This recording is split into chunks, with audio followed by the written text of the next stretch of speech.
Hello there, welcome to my channel. I am Uttershake. We are back for round 3 of speed dating for ghosts. We're going to go into that room we haven't visited yet and meet some new characters we've never seen before. And maybe it'll be dark again, but maybe there will be some funnies in there. Let's see, let's get started.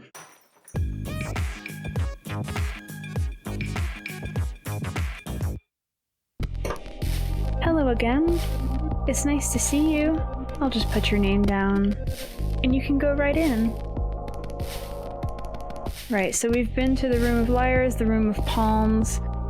We have not been to the Room of Black, so we'll go there.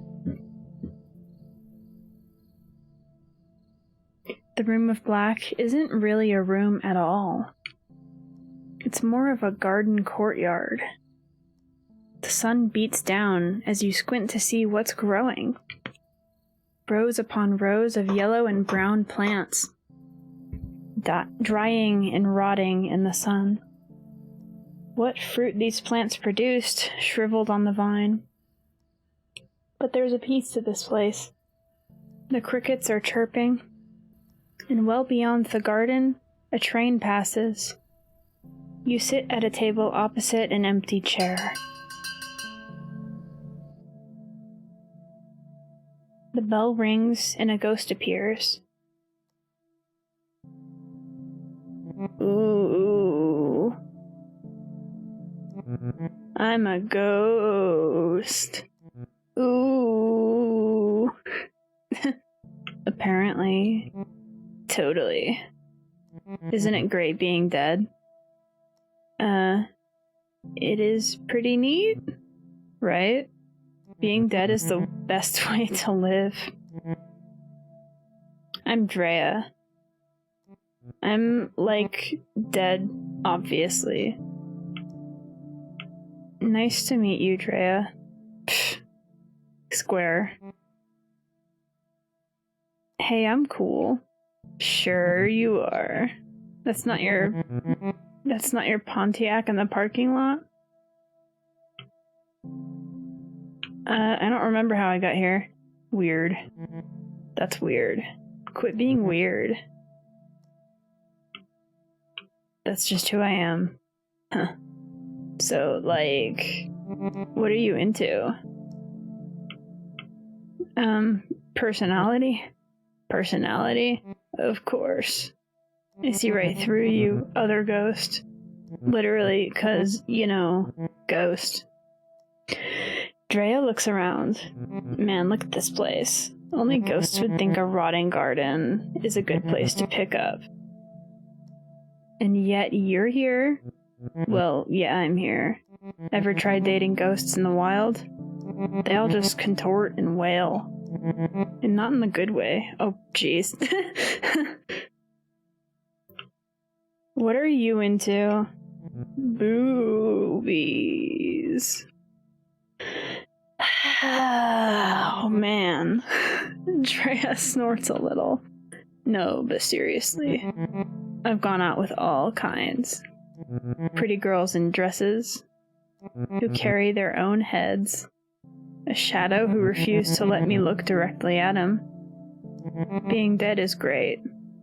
It's the other dead people that kill me. So Drea's bi or pan. I'm still not used to any of this.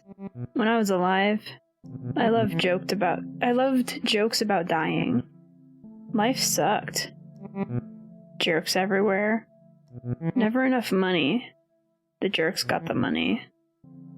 I'd be all, the best way to die is now. Before death does me in, it should at least buy me dinner. Jokes, But now that I am dead, it just feels right. Like maybe it was meant to be. Which I guess makes sense, since we all die in junk. The bell rings. Antler Ghost rang that bell thing. That means we change places. See you in a bit. Alright, so Drea was rude, called me a square. How dare. Another ghost appears. Oh, hello? What? Grandma Spores?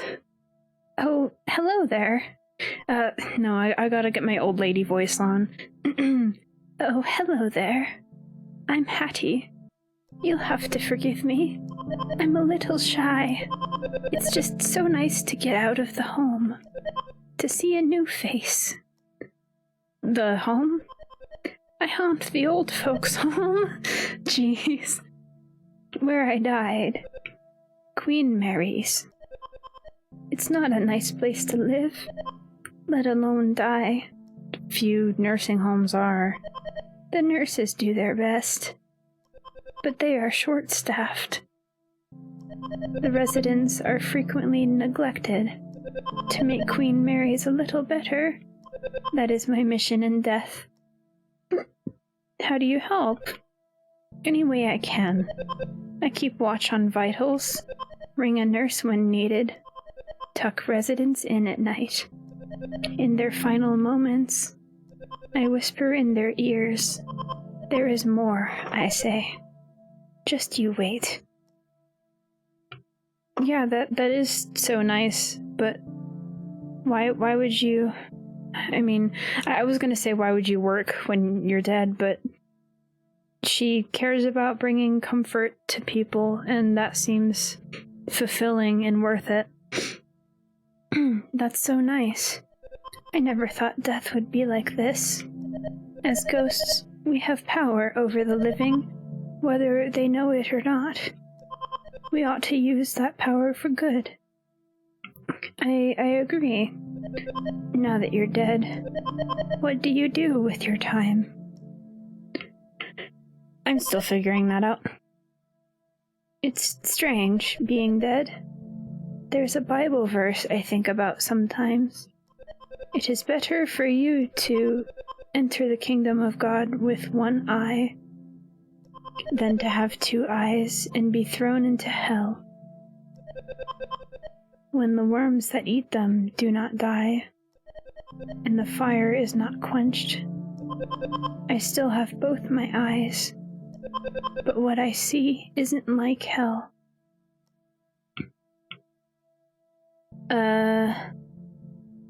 I'll just say that's over my head. I'm not sure I understand it either. I'm just grateful that there's an afterlife at all. She's nice, I would spend time with her. The bell rings.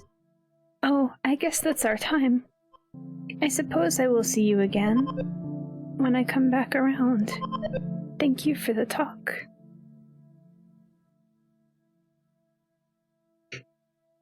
Another ghost appears.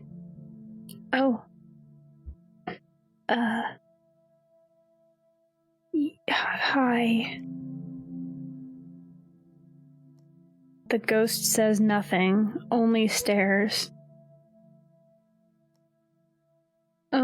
Hi?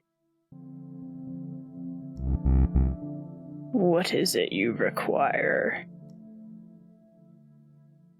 Companionship. You will not receive companionship from me. I bring only pain. Like a memory that haunts. Like a curse. Do you hurt people? Only those who deserve it. Who are you? My name, I am unknowable. The shadow of a shadow. You can call me Gary. That is who I was. Who I used to be. Tell me about Gary. Gary was a simple man. An accountant. Common. Gary liked the patter of rain, baseball games, and decaffeinated tea. What happened to Gary? Oh. The ghost's eyes grow wide. He breathes in deeply, remembering something horrible. I'm sorry. Do not be sorry. Sorry is reserved for those who are not. I still feel the blade, the life draining out, emptied. An empty space. Where once there was something. Now cobwebs. A draft. I'm so sorry, Gary. Do not be sorry. Gary is gone. I don't want to hang out with this guy. The bell rings. Your time with Gary is over. He lifts up his fragile frame and shambles over to the next table. What is he looking for? The second round begins. Everybody's so flippin' gloomy here. I keep thinking, who died? Everyone died. That's the joke. You know that's the joke, right? Man, we should just go haunting. Freak out some flesh bags. Give them something to be afraid of. Maybe. Like you're gonna do better than me here? Or anywhere. Most ghosts are sad as heck. Or boring. Lots of boring ones too. What makes a ghost cool? Did you really ask that? If you're cool, you're cool. You just are who you are. You're not trying to wear someone else's bedsheet, you know? I've only met a few ghosts like that so far. Mostly ones I meet at punk shows. It's great, because you never need a ticket. Why are you here? I want to meet ghosts. Who aren't like me. I'm sick of doing the same things. So you're gonna criticize me for not being cool and not being like you, but then you're like, I want to meet different people. Make up your mind. I'm sick of doing the same things. But then I actually remember I like doing those things. I really just want to share them with someone new. I know I probably sound pathetic. The bell rings. Already? This was okay. Come find me after. We'll do something. What exactly do you have in mind? You'll see. Okay. I'm gonna hang out with this lady. Hello again. How is the speed dating going? Is it everything you hoped it would be? You're my favorite so far. There's no need for flattery. We're already getting along fine. There's something different about you. A light. I can literally see it glowing in there. In your guts. Just don't let it go to your head. Dying has shown me there's still a lot to learn. So I guess I'm a ghost with a light in my gut. Always something new worth knowing. Hattie looks at the garden rotting around you. Do you like gardening? I'm not good at it, but I think that I would enjoy it. I never much cared for flowers. They're beautiful, but they sure don't last. Vegetables are where it's at. Yeah, growing your own food is awesome. I love ones that grow like the Dickens. Squash, snap peas. Spaghetti squash vines are thick and sharp. They will choke other plants if you're not careful. How about spinach? Spinach is a fun one. If you stay on top of harvesting the baby leaves, a plant will produce for months. But if you neglect it, spinach will run wild and grow bitter. Now that we're ghosts, I know we don't need to eat. I still like to grow food. Help something live, you know? The bell rings. Oop, there's the bell. I'm due at the nursing home tomorrow. I'd be honored if you would join me. It's not as exciting as a date the other ghosts might offer. But it has its rewards. Someone dear to me is taking a turn for the worse. I'm afraid he only has a few days left. I want to make sure he knows they won't be his last. Yeah, let's do it. I'm pleased that you agree. I'll meet you at Queen Mary's at 7 a.m. Sorry if that's a little early. I'm my best self before noon. Hattie floats over to the next table. She looks back and smiles.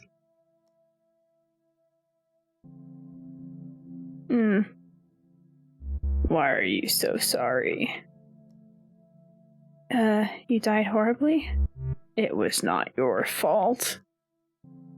Can we talk about something else? Something else, yes. What is it you wish to discuss with me? Baseball? The weather? You don't have to be a dick about it. I do not understand. Those are my interests. The coming storm. Roiling onyx cloud cover. The distant crack of thunder. A downpour that drowns everything, washing it all away, delaying the afternoon game. Haha, why are you laughing? Did I say something that amused you? I'm just nervous. Then I will change the subject. Perhaps something that will set you more at ease. How did you die? I don't know. I don't know how I died. I'd rather not say. I will respect your wishes. I only recall slivers of my last moments alive. Emotions, work, a shadow along the wall. I know these memories are important. I do not know how they fit together. Tell me about the shadow. The shadow was long, dark, but familiar. It crept along the wall. It crept through the office as we worked at night. It came for me. It has a name.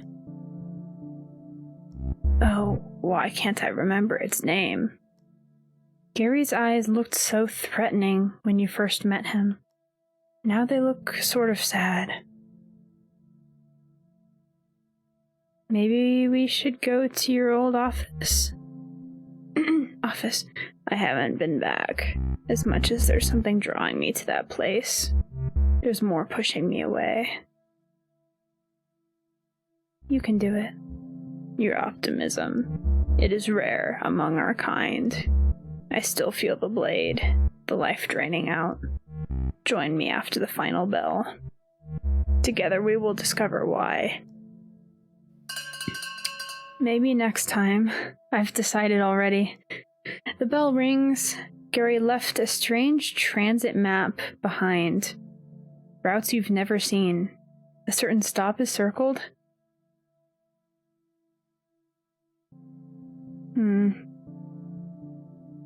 Choose your date, Hattie.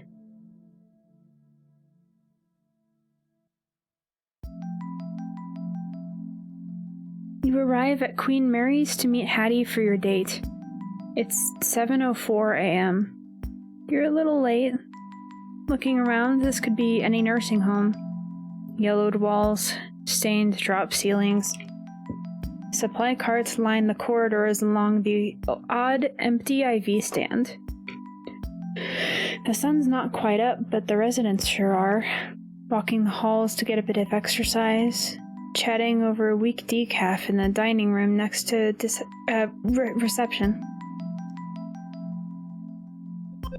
You came. Welcome to Queen Mary's. My home. What do you think? It's sad. I can see how you'd see it that way. To me, it's a place of rest. A waiting room for the afterlife. Behind Hattie, an old woman hangs up the lobby phone. The woman begins to cry. Her son, probably making more excuses not to visit. Can we do anything? Not unless you possess her son and march his sorry butt down here. Hattie laughs. Please don't actually do that. It won't help. Besides, there's someone I want you to meet.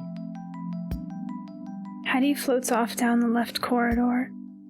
All these corridors look the same, but she knows exactly where she's going. You pass a number of open doors, glancing inside. Some residents watch TV from their beds. Others just stare out their windows or at the walls. Most rooms are bare. A few are decorated. There are tall plants, fine wood furniture. In one room, you spot a record collection. Essential possessions transplanted to make this place feel more like home. At the far end of a long hall, Hattie stops and turns to you. So, I know this is probably obvious, but we're here to see Milton. He was my partner for 47 years. Oh my gosh. Oh. If you think I'm a firecracker, Milton's all sparks. You'll like him, I think. He's been doing worse lately. How can I help? I've been spending a lot of time here. It has him concerned. Milton says I'm hanging on to the past, so you guys talk to each other.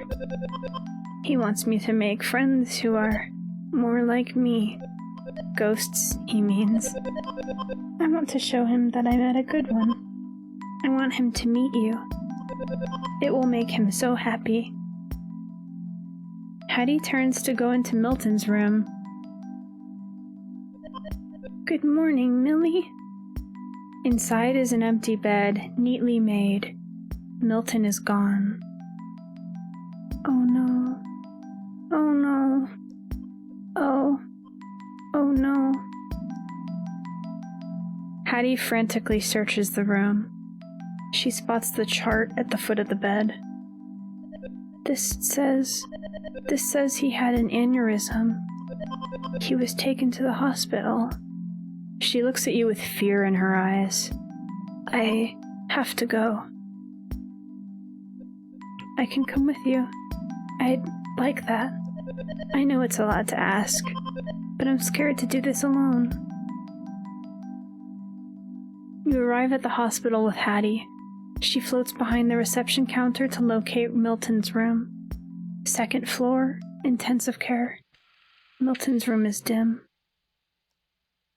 A reedy old man with a thick mustache lies in the bed, motionless. It's quiet except for the steady whoosh and click of a machine by his side.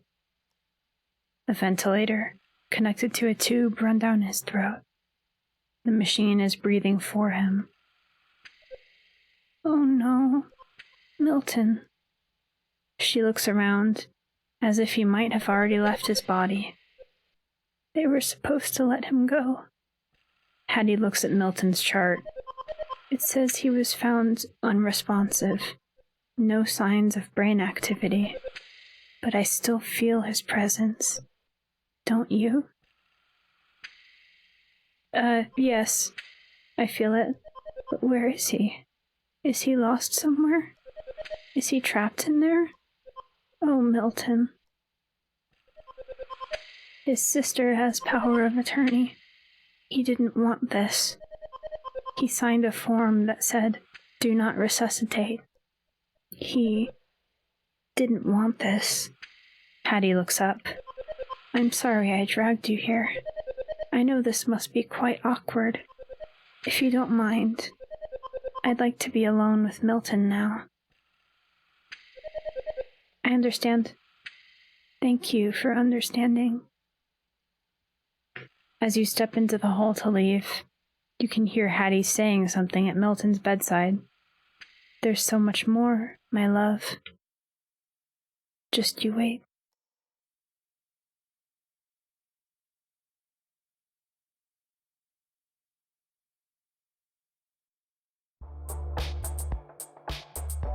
So, I'm starting to understand that one of the points of this game is to tackle concepts around death and I guess make us think.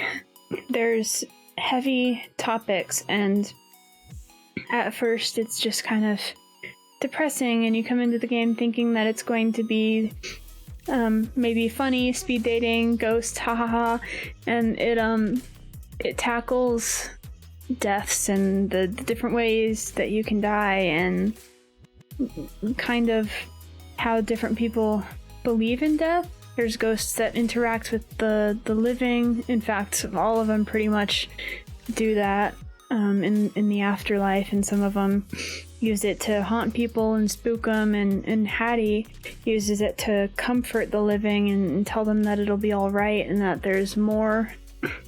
I guess it's meant to make us think about if ghosts were real, if you believe in them, what are they doing? And then also think about conditions in a nursing home, for example, and comforting people before they die, and how to make life better at the end. I don't know. I feel like I'm supposed to give a conclusion to this round, and I have all these mixed feelings. The game, it makes me think. Maybe it makes you think too. Maybe you can tell me in the comments what you're thinking about. We'll go on to round 4, and I'll see you there. We'll choose a different ghost to go on a date with. I'll see you then.